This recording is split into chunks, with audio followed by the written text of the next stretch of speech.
menteri, termasuk di perusahaan-perusahaan swasta. Artinya apa? Mereka 24 jam bergerak, sementara kita yang katanya nasionalisme, yang moderat, kita diam. Jadi ini semakin merebak, apalagi di kalangan sekarang ini ada media sosial. Berita yang informasi masuk, tapi yang hoax juga mengikutinya. Jadi ini tantangan kita bersama. Kalau saya menyebut teman-teman yang radikal atau teroris, memang mereka bukan agamawan. Mereka itu bukan disebut beragama.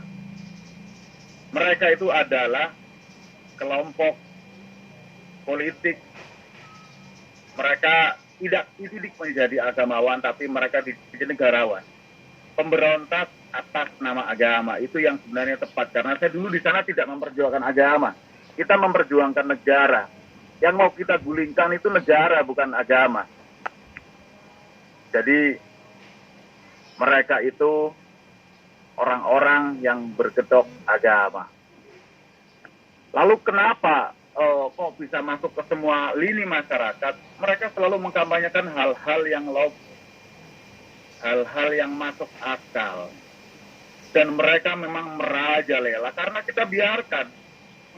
Kita malas, takut mengkritik mereka karena kalau kita mengkritik mereka, kita takut mendapatkan vonis anti agama, anti Islam. Kita mendapatkan stempel komunis misalnya. Ya itu yang sebenarnya tantangan kita. Nggak perlu takut. Waspada boleh, takut jangan. Karena mereka memanfaatkan demokrasi ini, kebebasan berpendapat sebagai alasan. Jadi pada dasarnya mereka itu adalah orang-orang yang menggunakan agama sebagai kedok. Sekali lagi mereka bukan agamawan, walaupun ada yang stempelnya ulama. Lalu kenapa masyarakat masih tertarik dengan ideologi selain Pancasila? Ideologi khilafah, ideologi negara Islam, kok bisa ada selalu masyarakat yang terpikat? Ya karena kondisi hari ini, apalagi kebijakan-kebijakan mungkin pemerintah yang kayak seperti kemarin minuman keras dan lain sebagainya.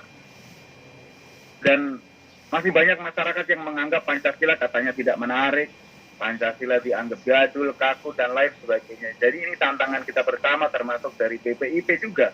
Bagaimana untuk memasyarakatkan Pancasila agar masyarakat bisa menerima sebagai kesepakatan bersama yang sudah final. Dan yang paling penting adalah ketika masyarakat belajar dengan guru yang salah. Saya terus terang dulu belajar dengan guru yang salah, sehingga saya terpapar ke sana, karena saya melihat awalnya hal-hal yang bagus. Tapi ketika sudah di dalam semuanya berubah. Itu makanya kami dari NII Crisis Center tidak pernah menyalahkan mereka secara fatal. Mereka adalah korban dari lingkungan yang dia sendiri tidak paham. Selalu disugestikan dengan ayat-ayat. Misalnya perekrutan selalu menggunakan pengkondisian. Mengsugesti bahwa yang dilakukan adalah ayat. Misalnya begini, satu korban 5 perekrut biasanya. Mereka menggunakan pengkondisian, ada korban ini misalnya jual kucing Anggora di pasar, ada 5 orang pengen beli nggak punya dana. Di setting bahwa ini anjing. Orang pertama bertanya, ih anjingnya bagus. Bukan. Yang punya kucing mengatakan bahwa ini anjing. Orang kedua bertanyakan berapa harga anjingnya. Bukan, ini kucing bukan anjing. Tapi semua orang, kelima orang ini mengatakan bahwa ini adalah anjing. Akhirnya yang punya kucing ragu. Jangan-jangan ini adalah anjing. Karena semua orang mengatakan bahwa ini adalah anjing. Dalam rekrutan kelompok radikal, yang disugesti adalah kitab suci ayat-ayat. Jadi orang yang tidak kritis akan, oh iya ternyata ayat yang disampaikan berarti benar. Kalau kita melawan ayat berarti kita orang kafir. Itu yang terjadi.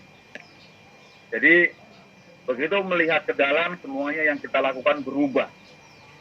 Jadi ini yang akhirnya menyebabkan saya dan kawan-kawan dari NII Crisis Center ini keluar.